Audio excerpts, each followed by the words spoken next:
Hello everyone. In this video, I am going to discuss COPO mapping. It is a link between the course outcome and program outcome. For each lesson and assessment, it helps to encourage and apply outcome based education in universities and colleges for attaining a futuristic approach towards education along with the improved learning. So the prerequisite is you should have knowledge of outcome-based education, the program educational objectives, program outcomes, program specific outcomes, and course outcomes.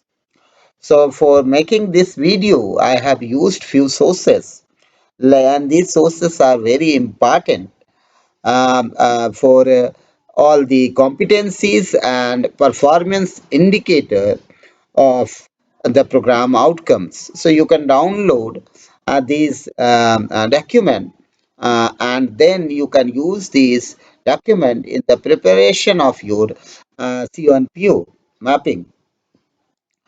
So we all know that if we are preparing a course, then the administrator system for the implementation of OB is we have a course coordinator. Further, if suppose we have a program called MBA, definitely it has some module coordinator like for we have say for IT courses we have IT module coordinator. Similarly, for other modules we have different coordinators. Then we have the program coordinator, the program assessment committee, the department advisory board, and finally we have this IQSE.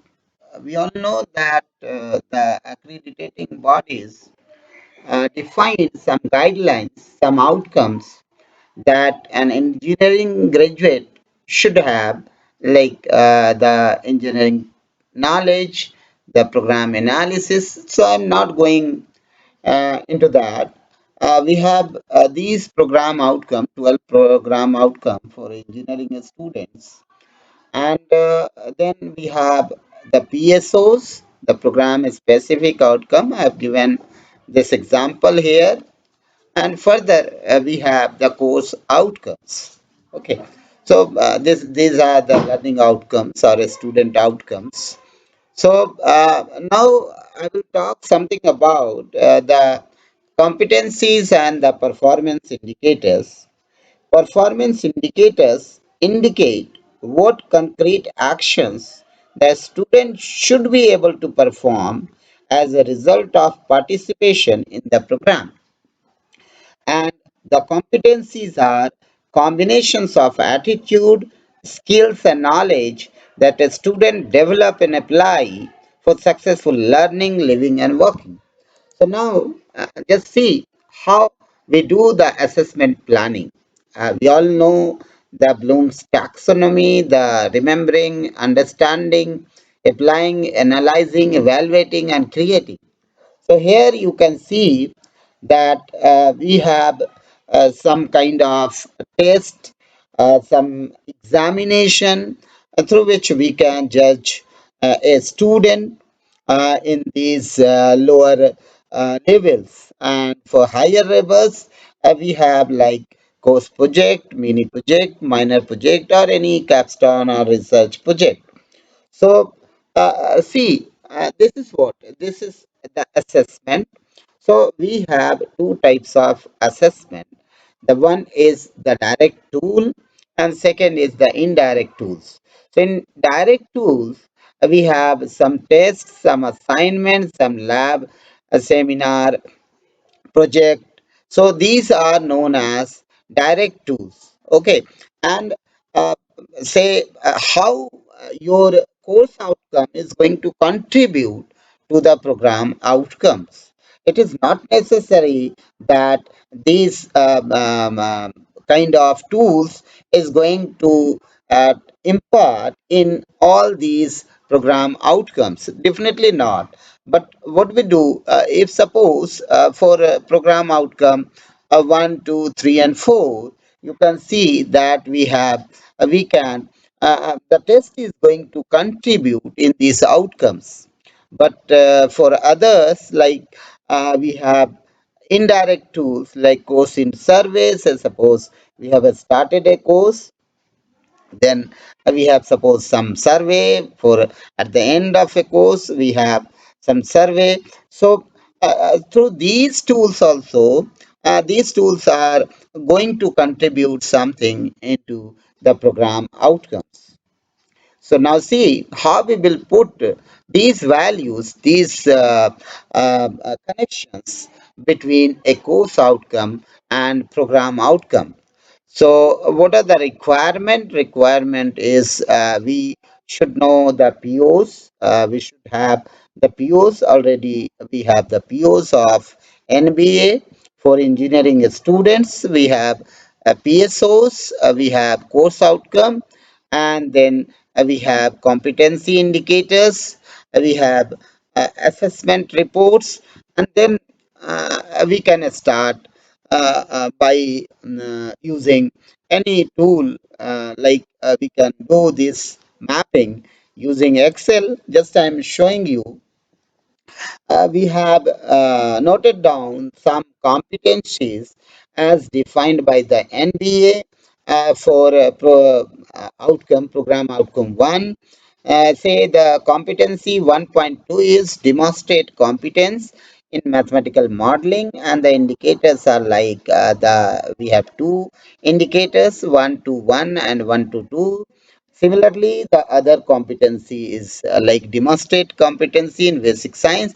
So everything is just you click on this link, go to this link, and then you can search for say computer science. Just try write computer science information science program here in page number 35. 35 everything is written. Just copy, go to that. Here you can see we have the different outcomes. Just I'm showing you. See the one second. Yes, the competency and performance indicator, computer science and engineering. Okay, program. So here you can see you have this program outcome one, that is engineering knowledge. This is the generic engineering knowledge. Then we have few competencies like we have four competencies, and under these competencies competency we have the indicators.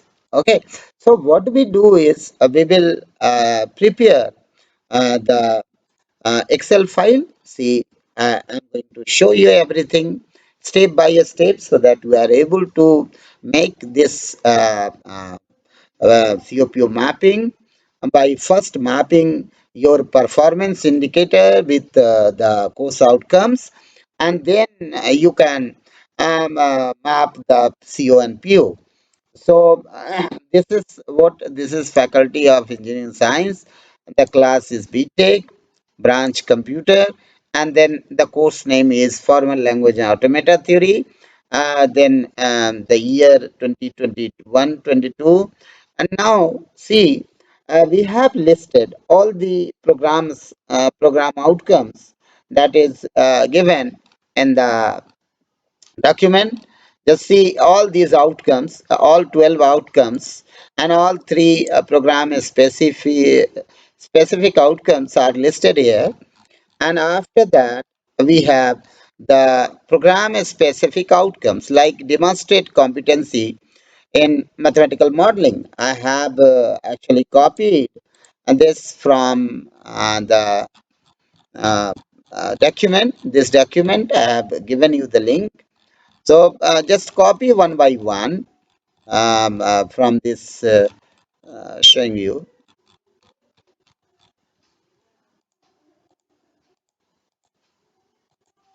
Okay, so these are the competencies and outcome. I have copied, demonstrate competency in just copy and paste, or just make a list of that, and then simply cut and paste this into this Excel file, and then you have to write the performance indicator.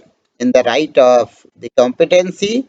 So how we have two indicators, performance indicator within the competency 1.2, which is apply knowledge of discrete structure, linear algebra. Now, after copying all this into the Excel file, what we have to do is we have to simply connect these performance indicators with the course outcomes. Say if it is going to contribute, then simply write y. Otherwise, you can leave it blank. Okay. So in this way, we have written one because my course outcome for formal language automata theory is like understanding the basic property of formal language, differentiate regular context and recursively enumerable language, make grammar to produce a string from a specific language, and like acquire concept. Just I'm zooming it to show you. So see, so these outcomes I have written, and then I have written all the competencies, and then the performance indicator, and after that I am connecting these performance indicators with course outcome. One, two, three, four. I have four course outcomes. So now after writing y in all these cell, and if this performance outcome is not connected to this performance indicator, simply leave it blank. Now count how many performance indicator you have. Here we have five performance indicator. This is PI 121, PI 122, PI 156, 161, and 171.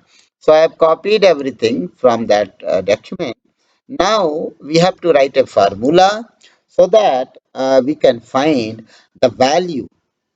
So the formula is we have used a round function to round this value, and what we have written is if the value of a particular cell is y, then we will count it as 1, otherwise it is 0. So for all these cells we have 1, so total number of y in this column is 5, but it is showing 3 because we have total number of y is means performance total 5 performance indicator, and we have only one means we have to take this we want to take this performance indicator, this average in the range of 1 to 3. That's why we have multiplied by 3 by 5.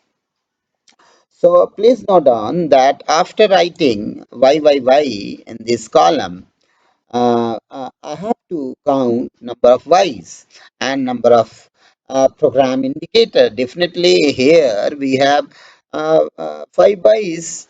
Okay, so I have just written a simple formula like round, and then we have counted everything like if this column, this cell has a value y, then we will just write 1, then we will add this to another means another cell. So we are just counting the number of cells, and after that we are dividing it, multiplying it by 3 by 5 because we have 5 indicator and we want the value should be approximated between 1 to 3. So that is why it is 3 is to 5. Similarly, for this column, the formula is same. We have simply divided it by 3 by 5, multiplied by 3 by 5. Now see, for the next program outcome 2, here you can see we have 13 performance indicator. Here you can see we have 13 performance indicators, and the value is 3 because we want the value in between 1 to 3. And what we have written is we have counted all the y's, and we have multiplied it by 3 by 1, 13, because we have 13 performance indicator and we want the value should be in between 1 to 3. Similarly, we have to calculate it for all my course outcomes, say course outcome 1, 2, 3, and 4, and for all program outcomes, say 1, 2, 3, 4, 5, 6, 7, 8, 9, 10, 11, 12, and then for all my PSOs. Okay, PSO 1, PSO 2, if you have 2 PSO or 1 PSO, just write everything. Okay, and after that, what we do is we will create the matrix, the articulation matrix. What is actually this here? You are writing the connection between the COs and POs. And here it is 3, 2, 2, and 3. It means what? It means that this CO is going to contribute this much in the PO. Okay, and similarly, this CO is going to contribute this much amount in the PO2, PO3, PO4, and so on and so forth. Further, this is the COPO mapping. Here you can see the average value is 2.5, average value is 2.75, it is 1.25, and so on. Okay, and we have also made the PO mapping chart where we have this PO1 and the values are 3, 2, 2, and 3. Just see, you can map directly also, but I have connected these worksheet.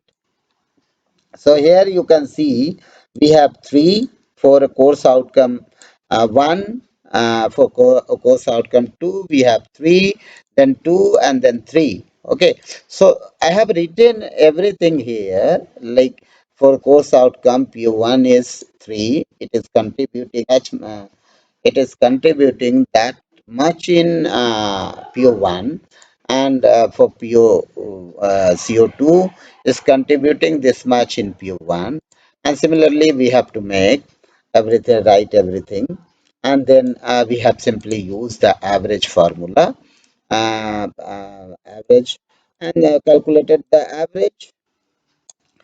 Okay, so this is the way to prepare the mapping between CO and PO. Now, in the next video, we will discuss about the CO calculation and PO calculation. Thank you for watching this video. Bye bye.